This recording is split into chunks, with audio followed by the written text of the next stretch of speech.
Good evening, brothers and sisters, light workers, awakening ones, chosen ones.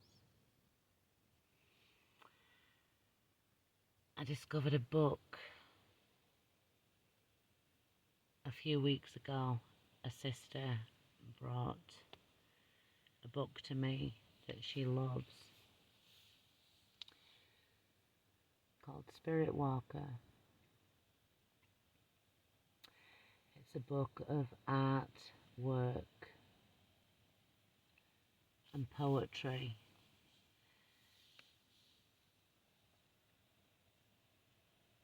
Composed and mostly written by a white woman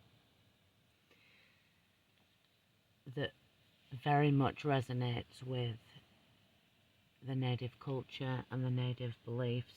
And once I saw the artwork and read some of the poems, it resonated and took my heart, and I am in a space tonight to want to share it. Maybe not the whole book, and it is a short read, but I'm wanting to definitely show you a couple of illustrations and read the preface.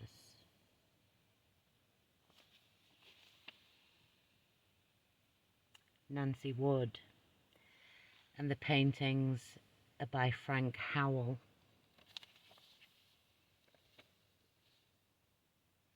Definitely not a whispering thing I want to do tonight. I want to be in my fullest self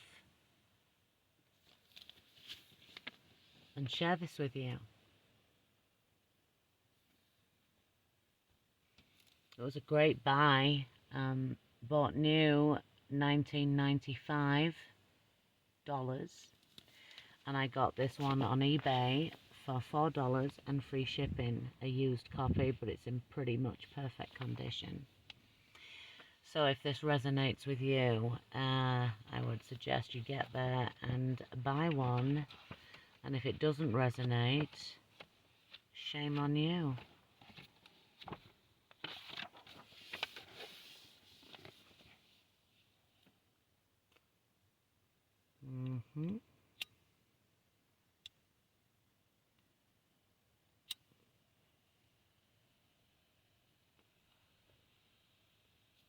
Let's get this going. So like I said, the book is called Spirit Walker. The poems are by Nancy Wood, and the paintings are by Frank Howell.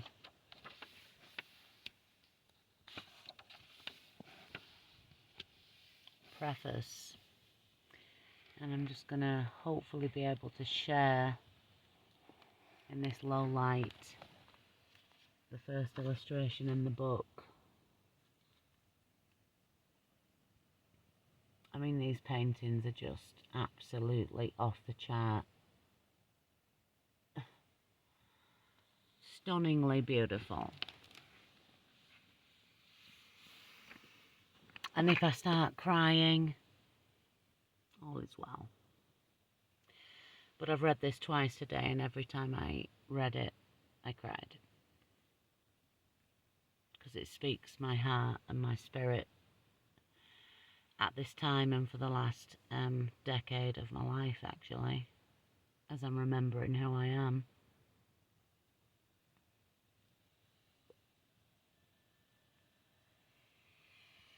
So here we go.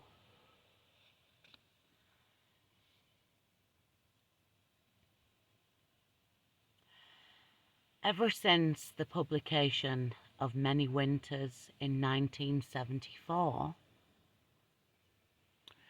readers from all over the world have written to express their feelings about this book.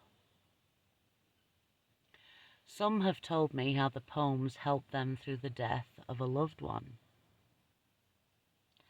Others have read the poems at memorial services, weddings, and bar mitzvahs.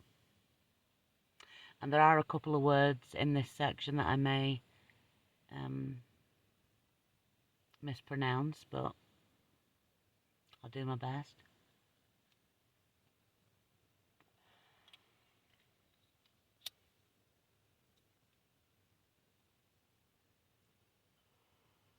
A group of Carmelite monks wrote to say they had incorporated poems and many winters into their liturgical mass.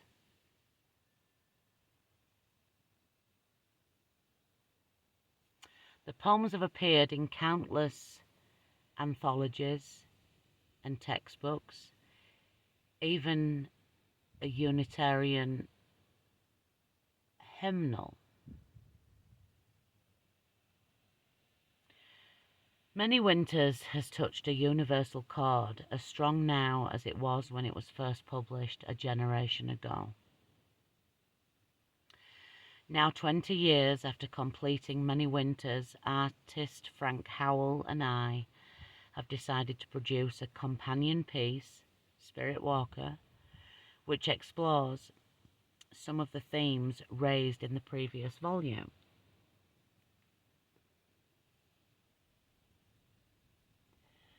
These poems, like the others, are based on my long association with the Taos Pueblo Indians, who shared their deep spirituality.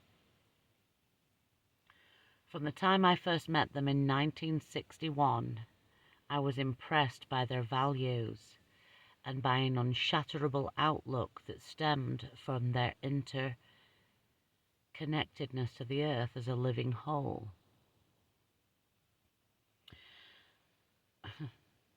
Was it possible for me, a white woman, to understand these values?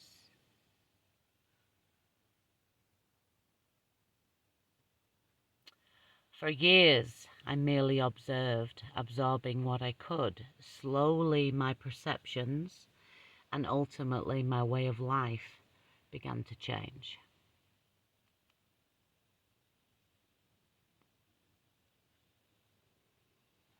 What did it take to become in tune with Indian beliefs, far removed from my Judeo-Christian background?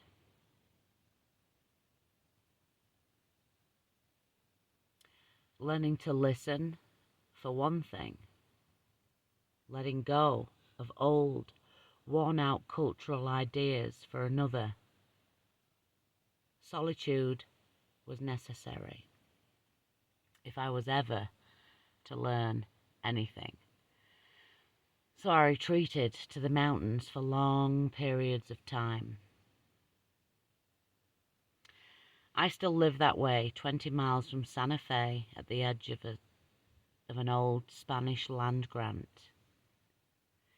Loneliness is part of the lesson.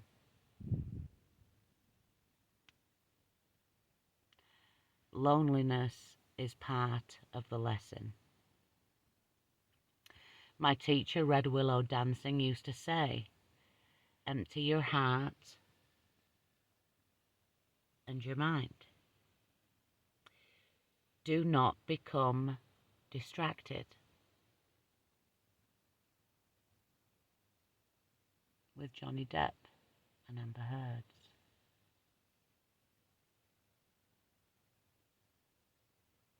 Do not become distracted from television. Do not become distracted from Hollywood. Do not become distracted from holding idols on a stage that are not your life. Do not become distracted. But that was the catch. I was distracted. I was distracted by the realities of having to support 4 children. I don't even... This woman touches my heart and is my heart.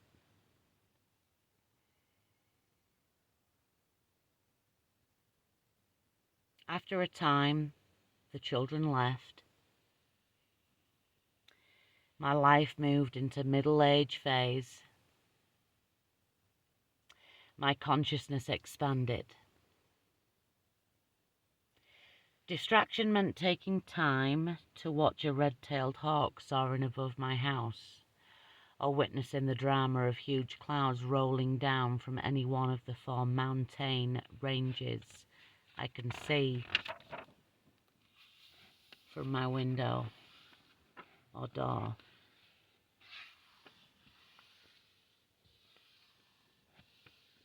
I'm in a phase in my life right now, brothers and sisters, where I am sleeping right now in my car, and behind me my trunk is open and I can hear the trees blowing in the wind, and I can hear the coyotes in the mountains and the cats having sex down the road, and I'm loving it.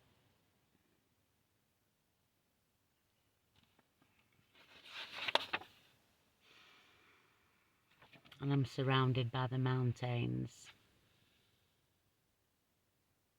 This is what matters now.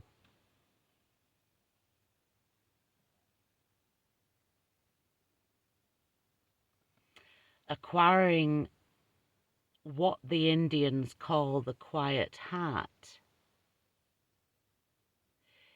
In so doing, I have learned to live life from the inside out.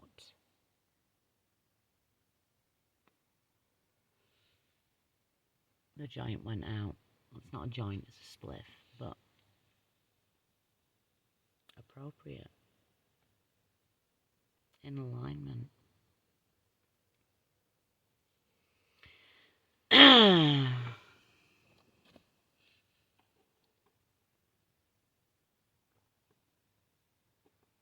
Many a journey.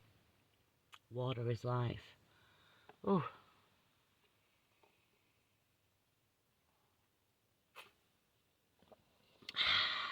Yeah.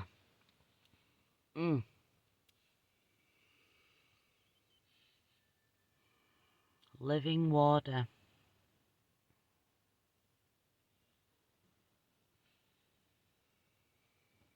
We are all a part of something largely undefinable. Call it God, or the Great Spirit, Buddha, or Allah, Krishna, or Mozart, Jesus, Yeshua. I feel connected to this mystery on rivers, in deserts, and on the sea, but mostly in the mountains. Twice a year at summer solstice, which is coming up, June 20th, June 21st.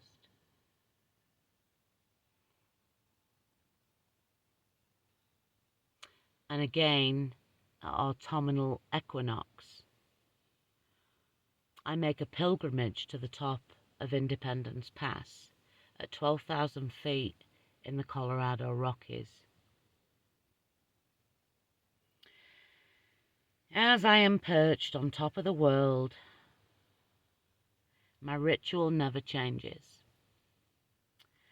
I carry a portable tape deck, tapes of beloved Vivaldi, the Mozart Horn Concerti, and Beethoven's Triple Concerto, and hike out across the tundra until I am far away from the people.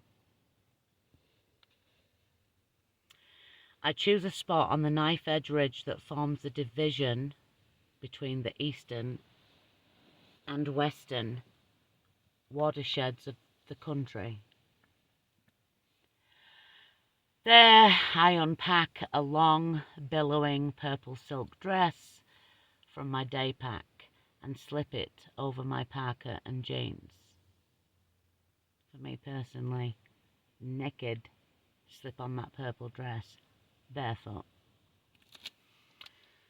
But our Nancy Wood does it like this. I'll go back. There I unpack a long, billowing purple silk dress from my day pack and slip it over my parka and jeans. The music of Vivaldi plays to the wind, and I dance on and on along the Continental Divide. This is where I cry. It's like, fuck, every time, read it over and over.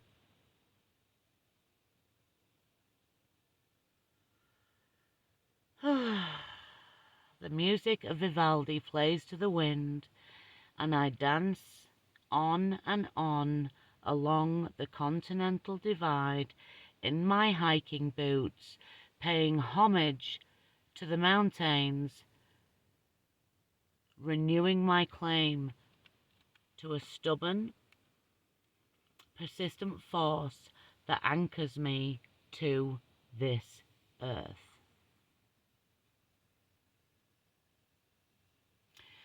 Here is where I am free. Here is where I bend to examine, with a geologist's loop, a tiny yellow flower no bigger than the head of a pin, and weep because the Great Spirit has seen fit to create such perfection. This is what red willow dancing meant about interconnectedness. A blade of grass was where he said God lived. The wind was the breath of Great Spirit, renewing us once again. To me, this is what life is all about.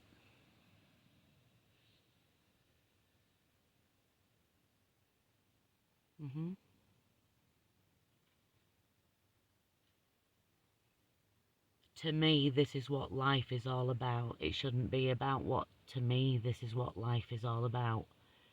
We all need to join and agree that this is what life is all about. And we are. It's exciting. We're going to create the Garden of Eden again. Okay? That's our fucking job.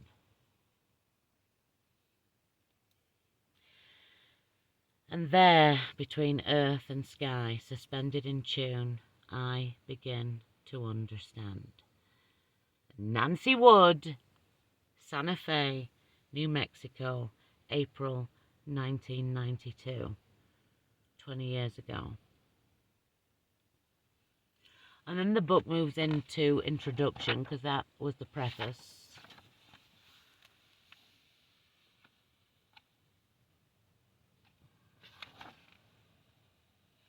So I'm going to read one poem, because I haven't counted how many. There's many poems, but like I said, it's a short read, and I'm going to get through it tonight.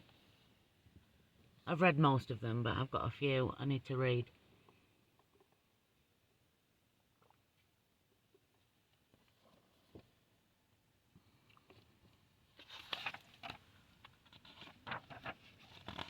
I'm going to find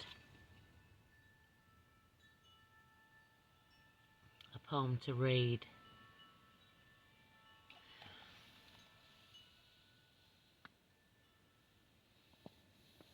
I'm going to go with the one that Spirit's guiding me to. My ego wants to read you another one, but Spirit says I'm going to read this one. And then I'll cut off the video and I'm going to read the whole poems and show you each illustration in the next video. So one of the poems is called Our Children. And right now, our children, we're all very important right now. But when it comes to our children, because we're leaving this earth to our children, love this bookmark. My son-in-law, Mr. Arthur, gifted me this today. I'm in love with it. And I would be, because I'm a Leo son. But I am very much a Leo. Lost my train of thought reading the poem.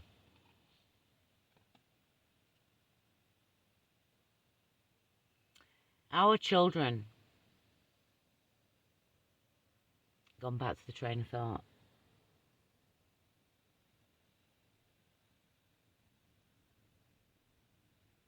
But it's too much to even go into about our children.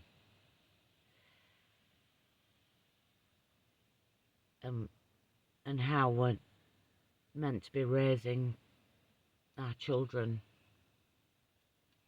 in a world that's lost family, has lost the mother, lost the father, lost union, lost everything.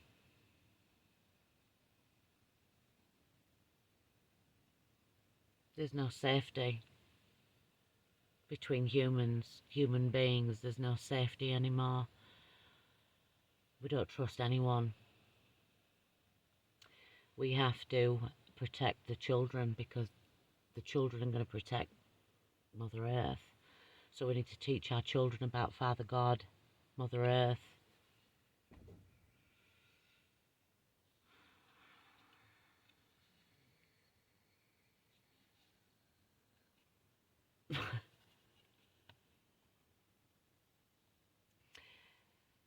Our children are like flowers to us,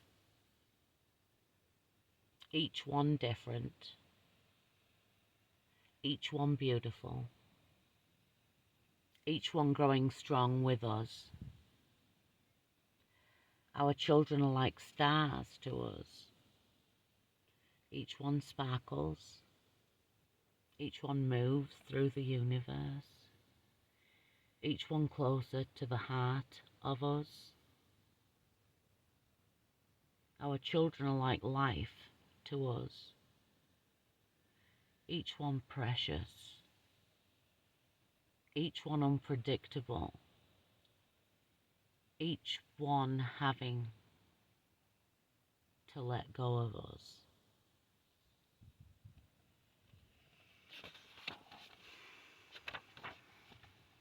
"22 minutes, maybe one more."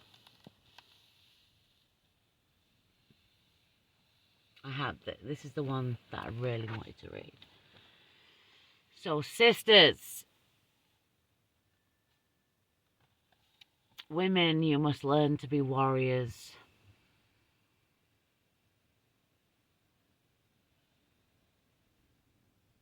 Women, you must learn to be warriors.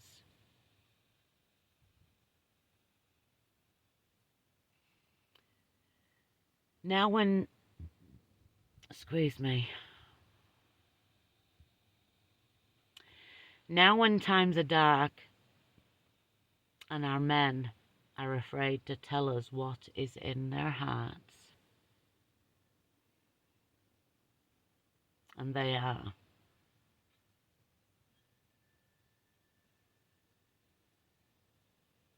where it's got to a point they're chopping their dicks off because they don't want to be a man anymore. Send me the hate mail. There is so much trouble in our land that is up to you to decide which direction the wind must blow.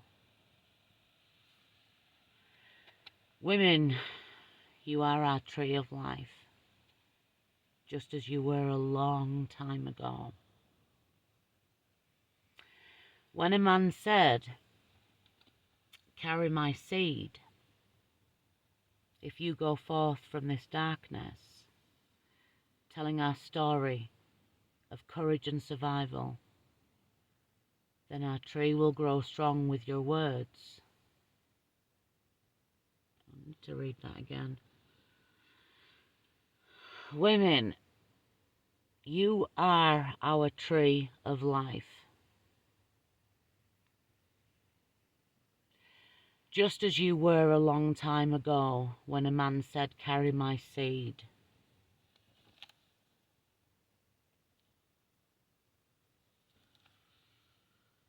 If you go forth from this darkness, telling our story of courage and survival, then our tree will grow strong with your words. Women, do not worry about tomorrow. Even when daylight is long in coming. The sun remembers its place in the sky. Take this blue shawl of knowledge and wrap it around your daughters,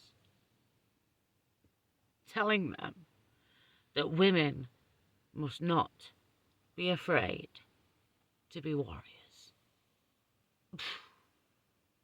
This is a book you gotta get.